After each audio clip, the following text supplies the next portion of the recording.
Welcome to Luca is a Billionaire, where the only thing I invest in is your answers.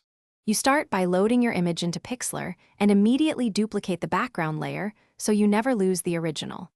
Once done, crop or rotate to fix composition. This sets the frame for every subsequent edit. Make sure to set the canvas resolution if you plan to print, and check color space roughly on screen. Next, remove any obvious dust or sensor spots with the Spot Heal tool. This small cleanup avoids amplifying flaws in later adjustments. Now refine tone and color.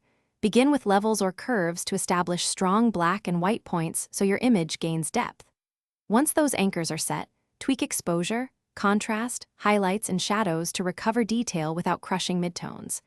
Then apply vibrance to boost muted colors more naturally than raw saturation. You preserve skin tones and avoid oversaturation. If needed, add a selective HSL or color balance adjustment for targeted hue shifts, and always compare before and after via the layer visibility toggle. Finish by sharpening. Duplicate the final composite, apply unsharp mask or high-pass blending at low opacity to enhance perceived detail without artifacts. Once sharpened, flatten a copy for export and choose a preset, web for sRGB JPEG, print for higher resolution TIFF or PNG. Make sure to resize to target dimensions and check file size versus quality slider. If something goes wrong, reopen the layered PXZ file to adjust. If artifacts appear, undo sharpening and try lower radius or opacity. Thanks for watching and please subscribe. It's the best investment you'll ever make.